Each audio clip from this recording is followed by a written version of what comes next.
Hey everyone, welcome to my YouTube channel. Hello aspirants. आज हम geography NCERT के MCQs solve करेंगे। हमने एनसीईआरटी का चैप्टर 1 सौरमंडल में पृथ्वी और चैप्टर 2 कंप्लीट कर लिया है। तो उससे रिलेटेड जो भी एमसीक्यूज हो सकते हैं हम उसे देख लेते हैं। देखिए, एक चीज़ मैं आपको पहले क्लियर कर देती हूँ कि एग्ज़ाम में अगर आप ऐसा एक्सपेक्ट करेंगे तो कि ऐसे क्वेश्चंस मिल जाए, तो ऐसा नहीं होता है। ऐसे क्वेश्चंस नहीं मिलेंगे। ये एक हमारा रिवीजन सीरीज़ है जिससे हमारा रिवीजन हो जाएगा और हो सकता है कि कोई ऐसा ऑप्शन हो इससे रिलेटेड जो हमें अगर एग्ज़ाम में मिलता है तो हमें इसके बारे में जानकारी रहेगी तो हम उसको सॉल्व कर सकते हैं। हम जो पढ़ते हैं हूबहू वैसे ही क्वेश्चन एग्ज़ाम में है ऐसा नहीं होता है, पर हमें हमारी नॉलेज के बेस पे हम उस क्वेश्चन को टैकल कर सकते हैं। तो चलिए हम आगे बढ़ते हैं अपने वीडियो में। और ये है फर्स्ट चैप्टर क्लास 6 के एनसीईआरटी का, जिसका पहला प्रश्न है सौरमंडल का सबसे बड़ा ग्रह कौन सा है। तो सौरमंडल का सबसे बड़ा ग्रह कौन सा है? यहाँ पे ऑप्शन दिया गया है पृथ्वी, मंगल, बृहस्पति, शनि। तो देखिए, इसमें बृहस्पति सौरमंडल का सबसे बड़ा ग्रह है। इसमें डिस्क्राइब करने जैसा कुछ भी नहीं है। जब हमने चैप्टर पढ़ा था तो वहाँ पे आपने देखा है कि सौरमंडल का सबसे बड़ा ग्रह बृहस्पति है। और यही हम एक और क्वेश्चन एक बना लेते हैं कि सौरमंडल का सबसे छोटा ग्रह कौन है। यहाँ पे बड़ा ग्रह पूछा गया है, पर यहाँ पे अगर हम सबसे छोटे ग्रह की बात करें सौरमंडल में तो वो कौन सा है। तो सबसे छोटा ग्रह सौरमंडल का होता है बुध। तो ये बात भी आपको ध्यान में रखनी है कि सौरमंडल में सबसे बड़ा ग्रह बृहस्पति और सबसे छोटा ग्रह बुध है। और एक और बात ध्यान रखनी है कि सूर्य से सबसे नज़दीक कौन सा ग्रह है। तो सूर्य से भी सबसे नज़दीक ग्रह बुध ही है। फिर हम आते हैं अपने अगले क्वेश्चन पे। पृथ्वी किस प्रकार का ग्रह है। तो इसमें पूछा गया है कि पृथ्वी किस प्रकार का ग्रह है। वो गैसीय है, ठोस अवस्था में है, वायवीय है या जल ग्रह है। तो देखिए, इसका आंसर होगा बी, पृथ्वी ठोस ग्रह है। इसीलिए तो हम पृथ्वी पे रहते हैं। हम गैसीय चीज़ पे तो रह नहीं सकते, वायवीय पे भी नहीं रह सकते और जल ग्रह पे भी नहीं रह सकते। तो इसका आंसर होगा ठोस। पृथ्वी ठोस प्रकार का ग्रह है। ये बहुत बेसिक क्वेश्चन है, तो आप ऐसा बिल्कुल भी एक्सपेक्ट मत करिएगा कि ऐसे क्वेश्चन आने वाले हैं एग्ज़ाम में। अब मैं आपको एक बार फिर बता देती हूँ कि ये रिवीजन सीरीज़ है, तो ऐसे क्वेश्चन एग्ज़ाम में नहीं आएंगे और ये बहुत बेसिक चीज़ें हैं। हमें पता होनी चाहिए ये चीज़ें। हर चीज़ हमें एग्ज़ाम के पॉइंट ऑफ व्यू से नहीं पढ़ना चाहिए। आते हैं हम अपने अगले क्वेश्चन पे। अगला प्रश्न है हमारा, पृथ्वी को नीला ग्रह क्यों कहा जाता है। तो देखिए, यहाँ पे ऑप्शन दिए हुए हैं। क्योंकि यह ठंडी है, क्योंकि यह नीला दिखता है, क्योंकि इस पर जल अधिक है, क्योंकि यह आकाश में है। तो ये बहुत बेसिक सा क्वेश्चन है। ये हम काफ़ी पहले छोटे थे तब से हम इसका आंसर जानते हैं और उम्मीद करते हैं कि आप लोग भी जानते होंगे। क्योंकि इस पर जल अधिक है। हाँ, पृथ्वी पर 1/3 हिस्सा जल का है। तो मतलब 3 हिस्से जल है, एक हिस्सा स्थल है। तो उस हिसाब से देखा जाए, जब हम ऊपर से पृथ्वी को देखते हैं तो जो जो हिस्सा ज़्यादा होता है वही हमें विजिबल होता है। तो जल अधिक होने की वजह से हमें जल ही विजिबल होता है, जिसकी वजह से हमें पृथ्वी ब्लू दिखती है। हम आते हैं अपने अगले प्रश्न पर। सूर्य से सबसे नज़दीक ग्रह कौन सा है। देखिए, ये मैंने अभी आपको पिछले स्लाइड में बताया था, वो यहाँ क्वेश्चन है। सूर्य से सबसे नज़दीक ग्रह कौन सा है। तो अगर हम सीक्वेंस वाइज में देखेंगे तो सबसे नज़दीक ग्रह सूर्य से बुध ही होता है। आते हैं हम अपने अगले क्वेश्चन पे। हमारा अगला प्रश्न है, ग्रह और तारे में क्या अंतर है। तो देखिए, ग्रह और तारे में क्या अंतर है, जब हमने चैप्टर पढ़ा था तो वहाँ पे हमने इसको समझा था कि ग्रह और तारे में क्या अंतर होता है। तो ग्रह जो होता है उसकी कोई अपनी खुद की ऊष्मा नहीं होती है। वो अपनी ऊष्मा जो होती है सूर्य से या अपने उपग्रह से लेते हैं, मतलब प्राप्त करते हैं। और तारे जो होते हैं, तारे में अपनी खुद की ऊष्मा होती है। तो यहाँ पे ऑप्शन हमें क्या दिए गए हैं कि ग्रह चमकते हैं, तारे प्रकाश उत्सर्जित करते हैं, ग्रह स्थिर होते हैं, तारे छोटे होते हैं। तो यहाँ पे हमारा आंसर होगा आंसर बी, तारे प्रकाश उत्सर्जित करते हैं और ग्रह चमकते नहीं हैं, ग्रह नहीं चमकते हैं। फिर यहाँ पे व्याख्या में देख लेते हैं कि ग्रह और तारे में मुख्य अंतर यह है कि तारे स्वयं प्रकाश उत्सर्जित करते हैं, जबकि ग्रह प्रकाश के लिए अपने तारे पर निर्भर होते हैं। आते हैं अपने अगले प्रश्न पर। हमारा अगला प्रश्न है, कौन सा पिंड अपने प्रकाश से चमकता है? तो कौन सा ऐसा पिंड है जो अपने प्रकाश से चमकता है? ग्रह, उपग्रह, तारा या चंद्रमा? तो ग्रह अपने प्रकाश से नहीं चमकता, ये हमें पता है। उपग्रह अपने प्रकाश से चमकता है, तारा अपने प्रकाश से चमकता है और चंद्रमा भी अपने प्रकाश से चमकता है। पर यहाँ पे देखिए आंसर सी दिया हुआ है, तो इसको हम आंसर सी नहीं करते हैं, इसमें एक हम और ऑप्शन रख सकते हैं। तो इसमें आंसर बी, सी और डी तीनों होगा। तो यहाँ पे हम ऑप्शन रख सकते हैं, एक ई में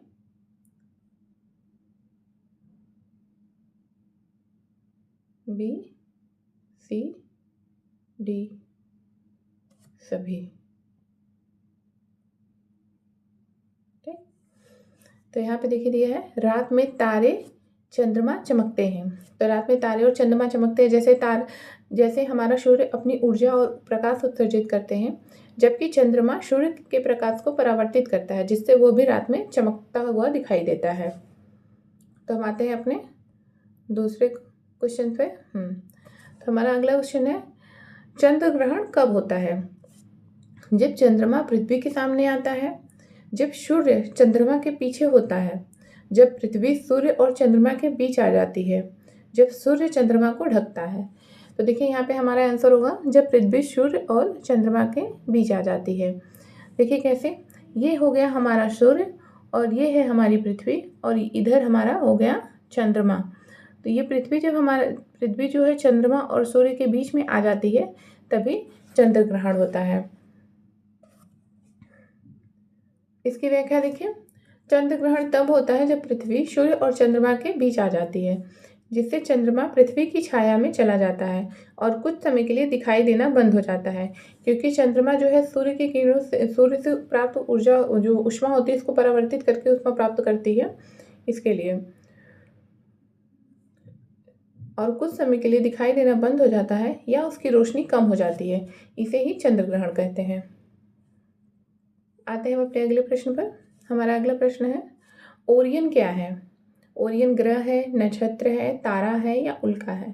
देखिए इसका आंसर होगा तारा। ओरियन एक प्रकार का तारा है। ओरियन एक तारामंडल है जो रात के आकाश में आसानी से पहचाना जा सकता है। ओरियन में कुछ सबसे चमकीले तारे हैं और यह उत्तरी आकाशीय गोलार्ध में सर्दियों के दौरान दिखाई देता है, तो इसको हम नक्षत्र भी कह सकते हैं। आगे हम आते हैं अपने अगले प्रश्न पर। तो यहाँ पे हमारा चैप्टर 2 स्टार्ट होता है, अक्षांश एवं देशांतर। तो देखिए इससे क्या क्या क्वेश्चन बनते हैं। पहला प्रश्न है हमारा इससे, पृथ्वी की घूर्णन धुरी किस दिशा में झुकी हुई है? तो इसका क्या आंसर होगा? इसमें ऑप्शन दिए हुए हैं, उत्तर दिशा में, दक्षिण दिशा में, 66.5 अक्षांश पर या 23.5 अक्षांश पर। तो इसका आंसर होगा आंसर डी, 23.5 अक्षांश पर पृथ्वी की घूर्णन धुरी 23.5 की डिग्री पर झुकी हुई है, 23.5 डिग्री पर झुकी हुई है। पृथ्वी की घूर्णन धुरी 23.4 डिग्री के कोण पर झुकी हुई है और यह झुकाव उत्तर दक्षिण दिशा में है। यह झुकाव सूर्य के चारों ओर पृथ्वी की कक्षा के तल से के संबंध में है। पृथ्वी की धुरी एक काल्पनिक रेखा है जो उत्तरी और दक्षिणी ध्रुवों से होकर गुजरती है, जिसके चारों ओर पृथ्वी घूमती है। आते हैं हम अपने अगले प्रश्न पर। हमारा अगला प्रश्न है, पृथ्वी की घूर्णन धुरी किस दिशा में झुकी हुई है? सॉरी, ये तो हमने अभी देख लिया ना, सेम स्लाइड है, सॉरी। आते हैं हम अपने अगले प्रश्न पर, भूमध्य रेखा किस अक्षांश पर स्थित है? तो बहुत बेसिक सा क्वेश्चन है ये कि भूमध्य रेखा किस अक्षांश पर स्थित है। अब ऑप्शन होगा ऑप्शन सी, 0 डिग्री पे। भूमध्य रेखा 0 डिग्री अक्षांश पर होती है। यह पृथ्वी को उत्तरी और दक्षिणी गोलार्ध में विभाजित करती है। तो पृथ्वी को 2 भागों में बांटने वाली जो रेखा होती है वो भी हमारी भूमध्य रेखा होती है। इसी को हम विषुवत रेखा भी कहते हैं। आते हैं हम अपने अगले प्रश्न पर, कौन सा अक्षांश आर्कटिक वृत्त कहलाता है? तो कौन सा अक्षांश हमारा आर्कटिक वृत्त कहलाता है? देखिए 0 डिग्री पे तो हमारा भूमध्य रेखा होता है, 66.5 डिग्री पे उत्तरी और 23.5 डिग्री पे दक्षिणी या 90 उत्तर। तो इसका आंसर होगा हमारा आंसर बी, 66.5 डिग्री उत्तर में। तो उत्तर में जो ये हमारा पृथ्वी हो गया, ये हमारा हो गया विषुवत रेखा, भूमध्य रेखा जो 0 डिग्री पे होता है। फिर एक 23.5 पे होता है हमारा कर्क रेखा, इधर 23.5 पे मकर रेखा, फिर इधर होता है 66.5 पर, और फिर इधर एक होता है 66.5 पे दक्षिणी ध्रुव वृत्त और उत्तरी ध्रुव वृत्त होता है। तो यहाँ पे जो होता है ये 66.5 डिग्री वाला उत्तर में, यहीं पे आर्कटिक आप देखेंगे मैप में या ग्लोब में, तो यहाँ ऊपर में ही हमारा आर्कटिक होता है एरिया। आर्कटिक वृत्त 66 डिग्री 33 मिनट 47 उत्तरी अक्षांश पर स्थित है। यह अक्षांश रेखा पृथ्वी के उत्तरी गोलार्ध में 66 डिग्री और 34 मिनट पर स्थित है और आर्कटिक क्षेत्र को बाकी महाद्वीप से अलग करती है। आर्कटिक वृत्त के उत्तर में स्थित क्षेत्र को आर्कटिक क्षेत्र कहा जाता है, जिसमें आर्कटिक महासागर, उत्तरी अमेरिका, यूरोप और एशिया के कुछ हिस्से शामिल हैं। तो आते हैं हम अपने अगले स्लाइड पर। हमारा अगला क्वेश्चन है, दिन और रात की अवधि समान कब होती है? देखिए ये क्वेश्चन पूछा भी जा सकता है कि दिन और रात की अवधि समान कब होती है? 21 जून को, 23 सितंबर या 21 मार्च को, 22 दिसंबर को या 15 अगस्त को?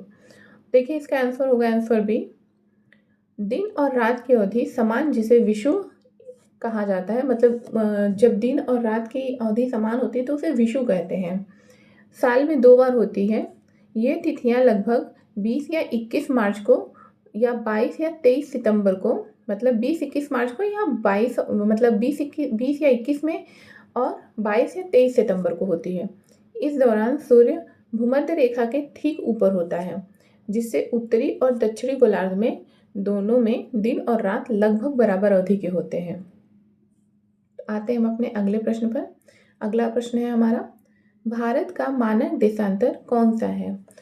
तो इसका ऑप्शन क्या है? 82 डिग्री 30 मिनट पूर्व, 75 डिग्री पश्चिम, 0 डिग्री या 90 डिग्री उत्तर में। तो भारत का मानक देशांतर कौन सा है?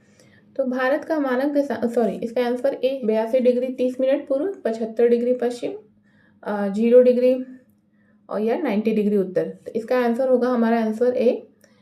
भारत का मानक देशांतर 82 डिग्री 30 मिनट पूर्व है। यह देशांतर रेखा भारत के मध्य से होकर गुजरती है और इसे भारतीय मानक समय IST के लिए संदर्भ बिंदु माना जाता है। भारत का मानक समय इसी 82 डिग्री 30 मिनट पूर्व देशांतर रेखा के स्थानीय समय पर आधारित है, जो ग्रीनविच मीन टाइम GMT से 5.5 घंटे मिनट आगे है, मतलब 5 घंटे 30 मिनट आगे है। यह रेखा उत्तर प्रदेश के मिर्जापुर शहर से होकर गुजरती है, इसलिए जब ग्रीनविच में दोपहर के 12 बजे होते हैं तो भारत में शाम के 5:30 बज रहे होते हैं। आते हैं अपने अगले प्रश्न पर। हमारा अगला प्रश्न है, उत्तरी और दक्षिणी गोलार्ध को विभाजित करने वाली रेखा। तो हमने पिछले स्लाइड में पढ़ा था, अगर आपको ध्यान हो तो आप यहाँ से उसका आंसर निकाल सकते हैं। मकर रेखा, कर्क रेखा, भूमध्य रेखा या अक्षांश रेखा। तो इसका आंसर होगा भूमध्य रेखा, जो 0 डिग्री पे होती है। वही उसी से उत्तरी और दक्षिणी गोलार्ध वही उसी को भी, मतलब भूमध्य रेखा है, उसको विभाजित करती है। इसकी व्याख्या देख लेते हैं। उत्तरी और दक्षिणी गोलार्ध पृथ्वी के 2 भाग हैं जो भूमध्य रेखा द्वारा विभाजित हैं। भूमध्य रेखा के उत्तर में स्थित भाग को उत्तरी गोलार्ध और दक्षिण में स्थित भाग को दक्षिणी गोलार्ध कहा जाता है। आगे आते हैं हम अपने अगले प्रश्न पर। हमारा अगला प्रश्न है, अक्षांश रेखाएं हमेशा होती हैं। अक्षांश रेखाएं हमेशा कैसी होती हैं? ऑप्शन दिया है लंबवत, अर्धवृत्त, समान वृत्त की या वृत्ताकार। तो जब हमने पढ़ा था तो हमने देखा था कि ये हमारी अक्षांशीय रेखाएं होती हैं, ये जो पूर्ण वृत्त बनाती हैं हमारी अक्षांशीय रेखाएं, तो ये वृत्ताकार होती हैं। तो इसका आंसर होगा आंसर डी। अक्षांश रेखाएं, जिन्हें समानांतर रेखाएं भी कहा जाता है, पृथ्वी की सतह पर खींची गई काल्पनिक रेखाएं हैं। ये रेखाएं पृथ्वी के चारों ओर पूर्ण वृत्त बनाती हैं। भूमध्य रेखा सबसे बड़ी होती है और ध्रुव की ओर जाने पर ये छोटे होते जाते हैं। तो ये हो गया हमारा प्रश्न। आते हैं हम अपने अगले प्रश्न पर। हमारा अगला प्रश्न है, कर्क रेखा भारत के किन राज्यों से होकर गुजरती है? तो देखिए ये क्वेश्चन पूछा जा सकता है एग्जाम में और ये इंपॉर्टेंट क्वेश्चन है, ये हमें पता होनी चाहिए। पहला हमारा ऑप्शन है गुजरात और झारखंड, दूसरा है उड़ीसा और पंजाब, तीसरा है उत्तराखंड और हरियाणा, और चौथा डी ऑप्शन है हमारा केरल। तो इसमें हमारा आंसर ए सही होगा। हम इसकी व्याख्या देख लेते हैं। कर्क रेखा भारत के 8 राज्यों से होकर गुजरती है। ये राज्य हैं गुजरात, राजस्थान, मध्य प्रदेश, छत्तीसगढ़, झारखंड, पश्चिम बंगाल, त्रिपुरा और मिजोरम। कर्क रेखा, जिसे उत्तरी रेखा भी कहा जाता है, पृथ्वी पर अक्षांश का उत्तरी वृत्त है, जिस पर सूर्य की किरणें सीधी पड़ती हैं। यह 23 डिग्री 30 मिनट अक्षांश पर स्थित है और भारत के लगभग मध्य से होकर गुजरती है। देखिए, जब भी कहीं आपको ऐसे दे मतलब वर्ड, ये 23 डिग्री हो गया। अब इसके बाद ये जब ऐसे 30 लिख के यहाँ पे ऐसे एक डैश जैसा देता है, इसको हम मिनट पढ़ते हैं, तो ये 23 डिग्री 30 मिनट हो जाता है। तो इसका आंसर होगा हमारा ए। आते हैं हम अपने अगले प्रश्न की तरफ। हमारा अगला प्रश्न है, ग्लोब पर कुल कितनी देशांतर रेखाएं हैं? तो देखिए, यहाँ पे हमें ऑप्शन में क्या दिया जा रहा है, 90, 180, 360 या 270। तो इसका आंसर होगा आंसर सी, एक होगा 360 सी। मिस्टेक हो गया।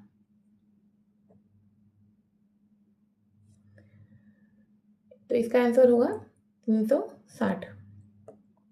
ग्लोब पर देशांतर रेखाओं की कुल संख्या 360 है। इनमें से 180 पूर्वी देशांतर, 180 पश्चिमी देशांतर है और 0 डिग्री देशांतर रेखा को प्रधान मध्याय प्राइम मेरिडियन कहा जाता है, जो ग्रीनविच इंग्लैंड से होकर गुजरती है।